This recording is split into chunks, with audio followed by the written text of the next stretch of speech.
Hello students, today we will discuss about current electricity. This is chapter 1 and chapter 2. We discuss about static charges, means charges at rest. Now in this chapter we will discuss about the moving charges. The chapter is current electricity.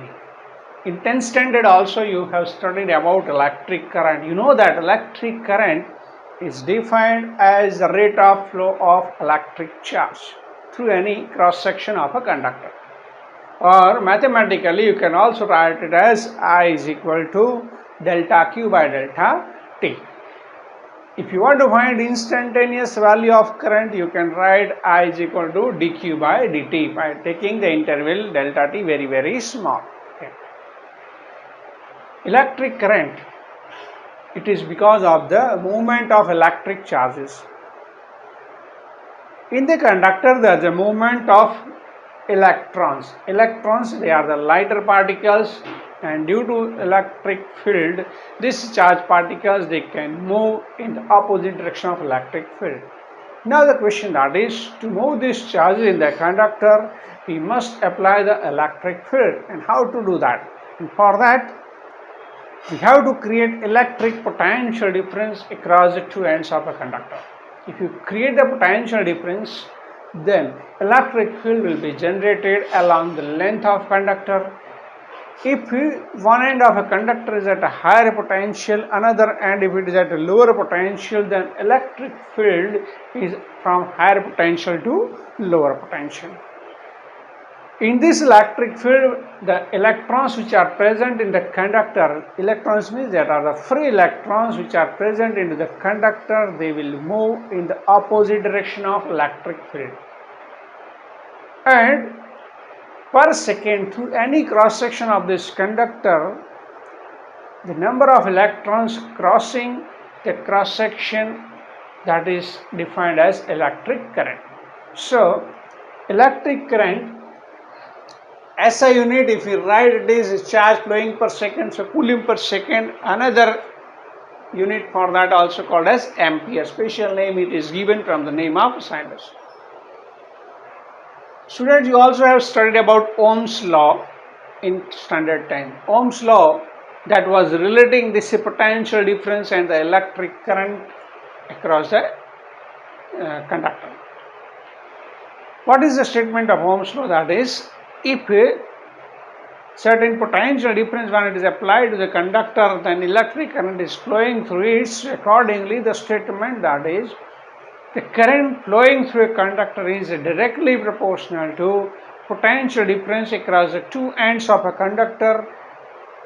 Condition, that is, physical conditions are constant. It means that the temperature and pressure around the conductor, if it is constant. With these conditions, this law mathematically you can write as current I flowing through a conductor is directly proportional to potential difference across the two ends of a conductor.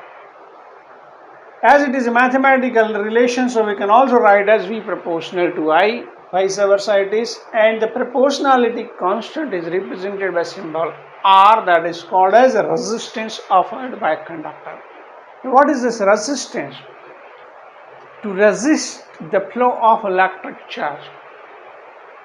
See, in the conductor, when the current is flowing, if you compare it like the water is flowing through a tube, the tube is hollow and the water, when it is passing through it, then also between the layers of liquid water, the force acting, which is called as viscous force, that we call as a friction force.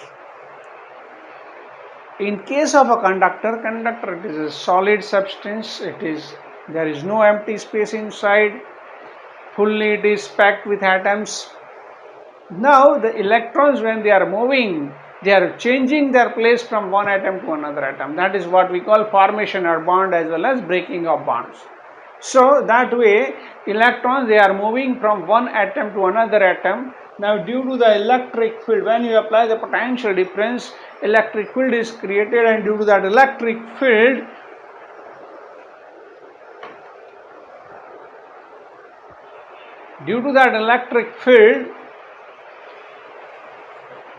force which is acting on the electron, we can say, according to this relation, that F is equal to Q into E. See, charge, if it is positive, force is acting in the direction of electric field. Here electrons are moving, so we can say electrons are getting force in the opposite direction. We can write F is equal to minus E into E. According to Newton's second law, F is equal to m into A. We can write, equating these two equations, we can write ma is equal to minus E into E, and therefore acceleration produced in the electron is minus E into E by m. We can say acceleration produced in the electron, that is in the opposite direction of applied electric field. With this acceleration, when these electrons they are accelerating, their kinetic energy will increase. It means that their speed increases. But as they are propagating with this increasing speed, as conductor is not a hollow tube, so there are plenty of atoms present inside. So when these electrons are accelerating, they are colliding with these atoms or the ions present in the conductor. Due to that, the kinetic energy of this moving electron or accelerating electron, it is decreasing, and this kinetic energy that converts into heat energy. This is a continuous process. Due to electric field, electron is accelerating. Due to that, its speed increases. It is moving, trying to move faster and colliding with the atoms. And in this collision, electric energy of this kinetic energy of this electron, that is converting to heat energy. This way, we can say, because of the applied field, electrons are accelerating, their kinetic energy is increasing, but because of these collisions, the kinetic energy converts to heat energy, and that's why when the current is flowing through a conductor, throughout the length of conductor, there is a production of heat energy. And ultimately, this phenomenon we call as this, according to Joule, it is called as the heating effect of electric current. But another sense, we can say that resistance, that is the electrons are trying to move, atoms are present into the on the path of these electrons, they become the obstacle for it. We can say that they oppose the motion of this electron, and that is the phenomenon called as resistance offered by a conductor. Now, the important thing is this mathematical relation, that is V is proportional to I, so V is I into R. Here R is a proportionality constant. It means that R is not a function of V or I. If V increases, I increases. R remains constant if temperature and pressure of a conductor are constant. So we can say R is independent of V and I. From this, if you want to define the unit of resistance, that is ohm, 1 ohm is the resistance offered by a conductor when a potential difference of 1 volt is applied across it, and due to that, if a current of 1 ampere if it is flowing through the conductor, then the resistance offered by the conductor is 1 ohm. See, resistance of a conductor is not a function of voltage or current. It is independent of this factor. Now let us discuss that this resistance of a conductor depends on which factors. Now we will discuss about the dependence of resistance. Let us consider any conductor of length L and area of cross section A. If a potential difference V is applied to this conductor, then current I will flow through the conductor. According to Ohm's law, V is proportional to I, so proportionality constant R is equal to V by I. So we can say that resistance offered by this conductor of length L and area of cross section A is R. Now, if we keep the area of cross section constant and the length of this conductor we make double. Whatever length was there L, another that much length L wire is added here. Same area of cross section. For this wire to pass current I, potential difference required was V. Again, to continue that current through this arm, let me connect it with the potential difference V again, then this current I fully can pass this conductor. So if you see, total potential difference across this length of the wire is 2 times V. V plus V, it is twice V, and current I, it is flowing through this conductor. So new resistance of this combination, if we write as R new, that is potential difference is twice V, current is I, so it is 2 times, as V by I we have written as R, it is 2R. See, length we have made double, its resistance also becomes double. It means that resistance of a conductor is directly proportional to the length of conductor. If length increases, resistance increases. If length decreases, resistance decreases. In 10th standard, you have studied in series combination of resistors, equivalent resistance was increasing, it was added because in series combination length increases. Another way, keeping length constant, if we cut the conductor in such a way that its area of cross section becomes half. So this conductor having area of cross section A, it is divided into 2 parts having area of cross section A by 2, length it is same. To pass the current I, potential difference required is V. So if we apply the potential difference V, then through each conductor how much current can pass, that is I by 2. So for a single part of this conductor, if we find the resistance of the single part, R of that is potential difference is V, current through that is I by 2, then it is 2 times V by I, and that is 2 times R. So here what you can show that for a conductor, if area of cross section decreases, it became half, resistance becomes 2R, means it is inversely proportional to area of cross section. So these are the factors we can say. Resistance depends on the dimension of a conductor. So combining these two, we can write R is proportional to L and inversely proportional to A. So R is proportional to L by A. Here proportionality constant is represented by the symbol rho, called as resistivity of conductor. Here this symbol rho is called resistivity of conductor. Again, as it is a proportionality constant, resistivity is not a function of R, L and A. If length and area of cross section of a conductor changes, resistivity will not change. Resistivity of a conductor that depends on the material of which the conductor is made up. Okay, so we can write here,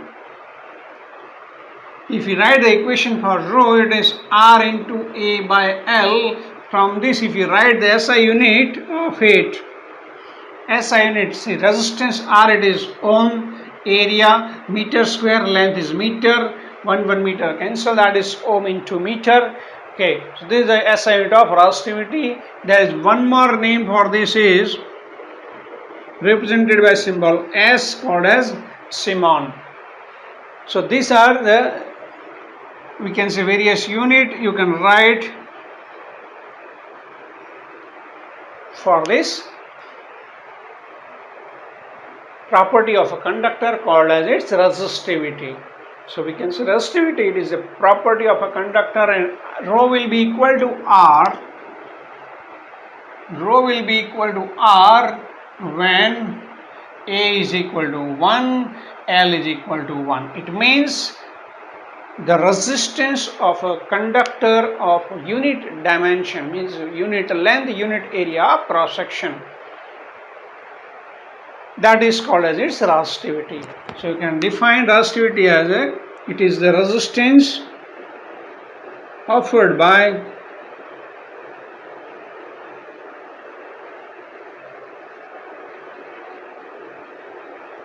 conductor of unit volume. It is the resistance offered by a conductor of unit volume, where length is equal to 1, area of cross section also equal to 1.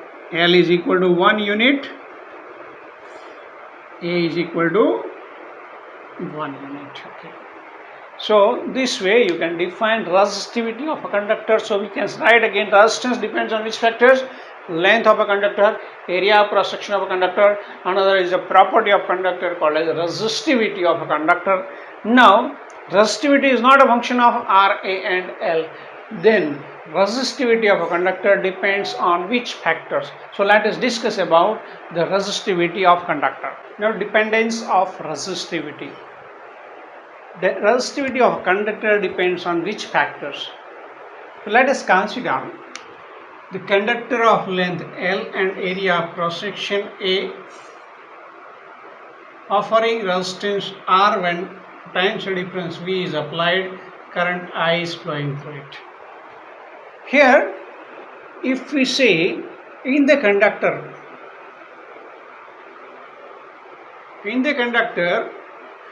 each free electron, because of this potential difference, let this end is at higher potential, this end is at lower potential, then electric field is from higher potential to lower potential, then the force acting on the electron, that is along this direction, F is equal to, we can say Newton's second law, F is equal to m into A. Here electrostatic force is acting on this electron, charge of electron is minus E, so it is minus E into E. Because of this electrostatic force, acceleration on this electron is minus E into E by m. With this acceleration, these electrons are accelerating, free electrons are accelerating in the conductor. So, in a certain time interval t, the energy or we can say speed gained by this electrons V is equal to A into T, and that is equal to minus E into E by m into T. This, using this relation, we can find out the speed of electron at any instant. Now, earlier, as I discussed, when the electrons are moving free electrons are moving in a conductor, it is not an empty space so that they can move without any interaction. Here there are frequent collision with atoms, and that's why the electron continuously will not be able to accelerate. As it is accelerating, there is a collision, the speed or the kinetic energy converts to heat energy, again it aligns in the direction of field, again it accelerates. So this is a continuous process. Now the collision when takes place, between two successive collision, the electron, we can say, it is free to move, and for this duration it is continuously accelerating. Now this time between two successive collision, that is also not a constant, maybe even sometimes it is more also, sometimes it is less also. So we cannot find out the time between every two successive collision. What we can say, that is average time between two successive collision, and this if we represent by symbol tau, then we can write V is equal to minus E into E by m into tau, where this tau is called as relaxation time. Tau is called relaxation time because that is the time during which electron is free to move without interaction. So the velocity gained by the electron in this time is V is equal to E into E by m into tau. We can see that this is the average velocity, because again instantaneous velocity also during this interval we cannot find out, because for different electrons this velocity will be different. What we can write, that is the average velocity, and if you want to write the average velocity, then it is always initial plus final by 2. So practically the value that should be minus E into E by into tau divided by 2 into n. Because initial velocity we consider as 0, final as this, then the average will be sum of this 0 plus v by 2, so that will be equal to by 2m, but it is generally considered as v is equal to minus E into E by m into tau. So this is the velocity, average velocity of electron with which it is moving into this conductor. Now this average velocity per unit electric field, this quantity V divided by E, this quantity is represented by symbol mu, that is called as mobility. Here we will remove this vector symbol. It is understood that velocity and electric field both are vector quantities. The ratio, that is mu, called as mobility, it is defined as drift velocity. This velocity we call as a drift velocity.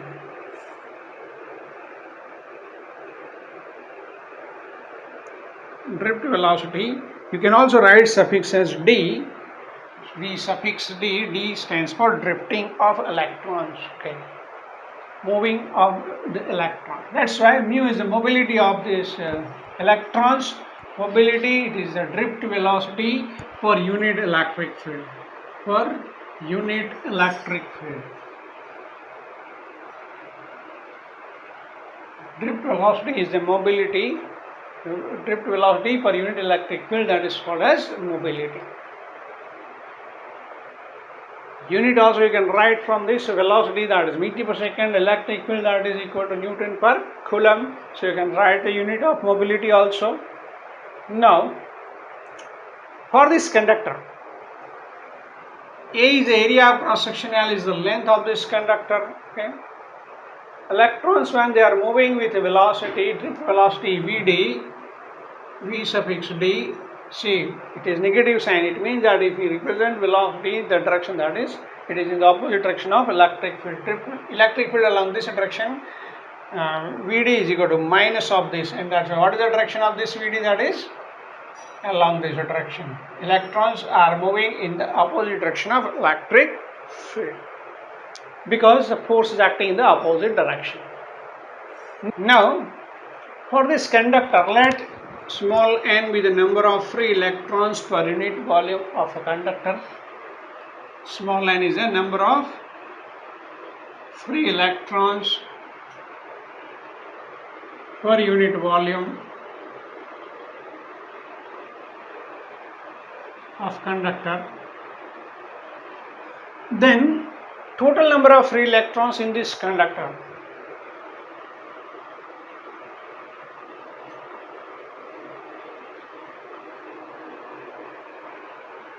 If we represent by symbol capital N, then it is small n multiplied with the volume of conductor, and volume of conductor is A into L.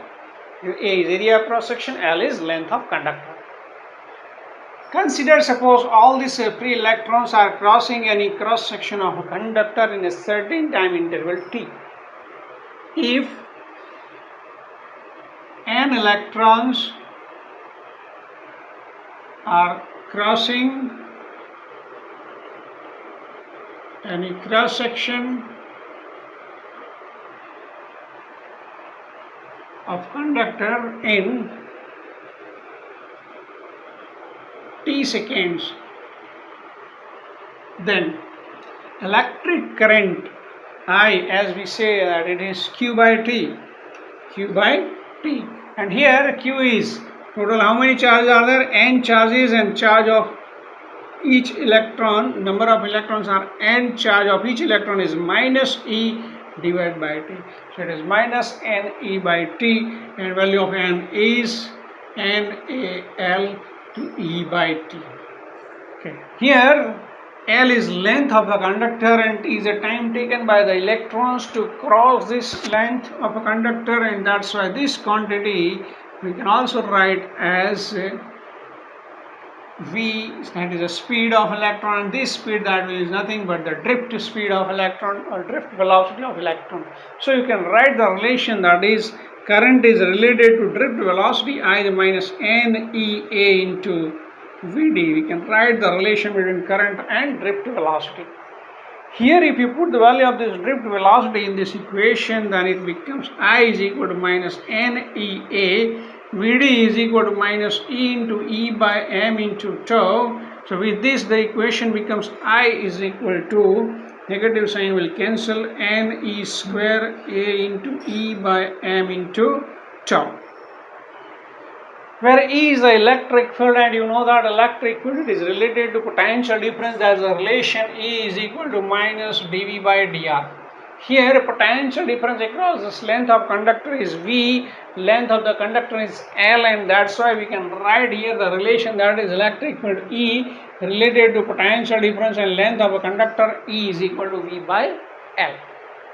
This value if you put in this equation, then it becomes I is equal to N E square A, E is equal to V by L M to tau.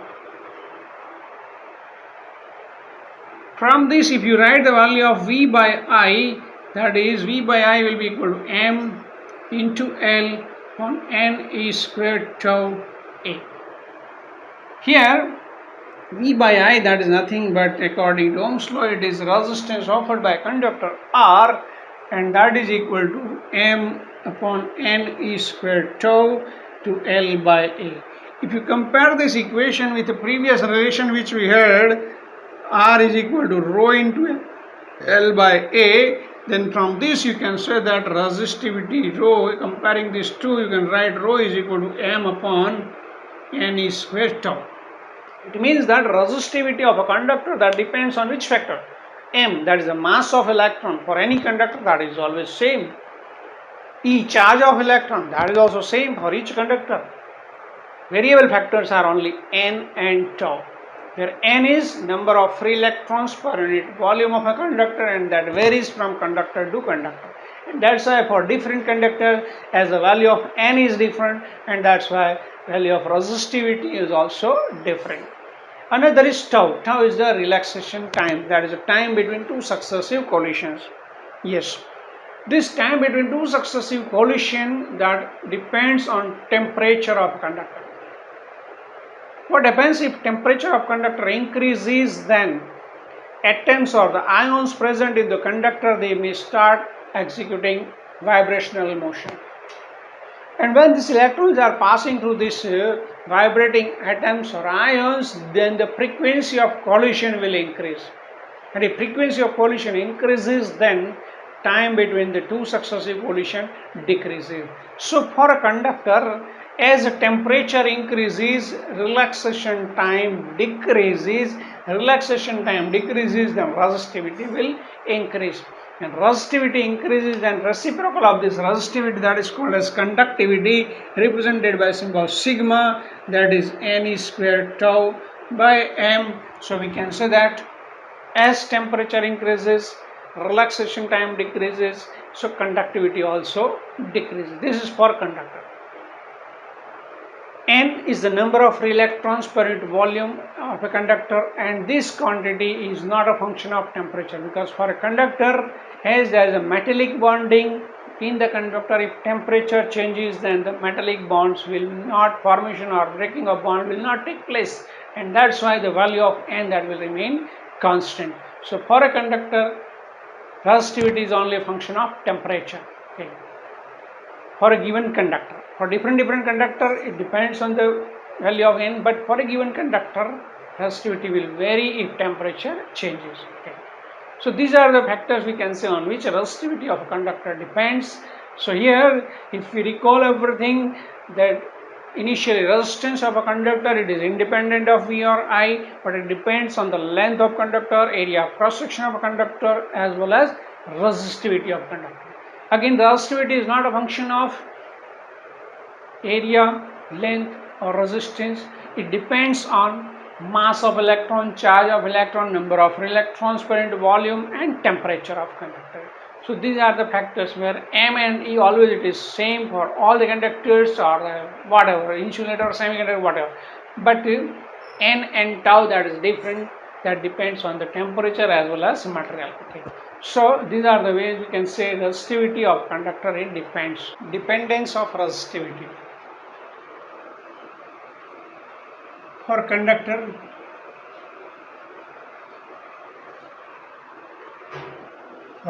as temperature increases, resistivity also increases, because rho is inversely proportional to tau, and tau is inversely proportional to temperature. Temperature increases, resistivity, relaxation time decreases, resistivity increases. So let's say at temperature 0 degree temperature, resistivity of conductor is rho naught. If temperature increases, the resistivity also increases linearly, can be given by the relation rho at any temperature T is rho naught into 1 plus alpha delta T, where alpha is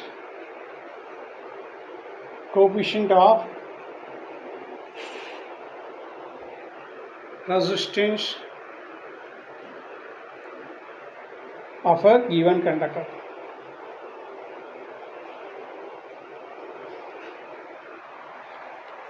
Linear relation it is. As temperature increases, resistivity also increases. Resistivity increases, so resistance also increases. This is for conductors. For alloys, alloy it is a mixing of metals, and for alloys this variation is in the same way, but it is very slow. Almost it is constant. Suppose here if you consider temperature, let's say 30 degree, 40 degree, 50 degree, 60 degree, like that in Celsius. Okay, here let's say it is 100 degree, 200 degree, 300 degree, 400 degree, like that in Celsius.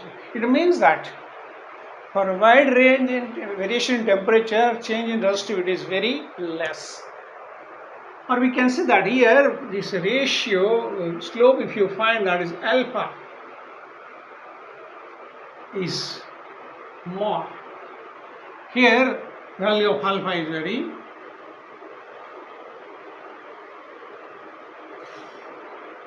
very small. And because of this alloys, they are used to make constant value resistance wire. Also used in making potentiometer or meter bridge wires. They are also made up of this material. Okay. Because due to variation in temperature, the resistance of that wire that will remain almost constant. Okay. Also, they are used to make constant value resistance wires, fixed value resistance wire. They are made up from this alloys. Whereas for semiconductor, if you see for semiconductors,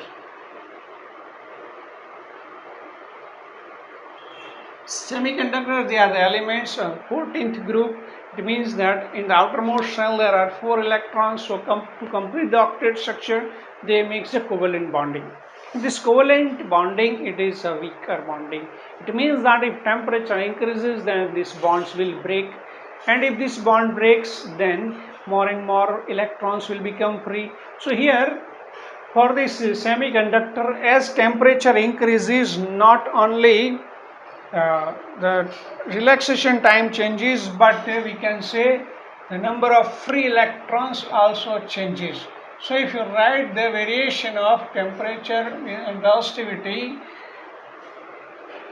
equation for rho, that is m upon n e square tau, means rho is inversely proportional to n, rho is inversely proportional to tau. As temperature increases, more and more bond breaks, value of n increases by large amount, resistivity decreases.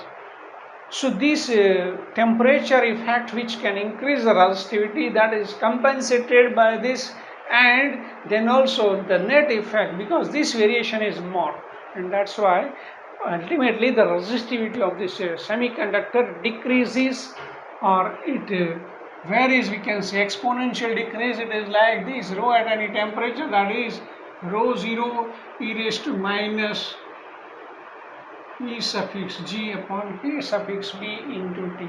E suffix g, that is energy gap, what you call it in chemistry, that is ionization energy. K suffix b, that is Boltzmann constant, and T is the temperature. So it is negative power. It means that as time increases, temperature increases, this resistivity of a semiconductor decreases. Resistivity decreases, so conductivity increases. So this is what the variation of resistivity for conductor. Again we can say for conductor, temperature increases, resistivity also increases linearly. For alloy there is an increase, but this increase is very less, so almost we can say it is a constant value resistance. And for semiconductor, temperature increases, resistivity decreases exponentially. So this is what we can say variation of resistivity with respect to temperature of conductor and semiconductor.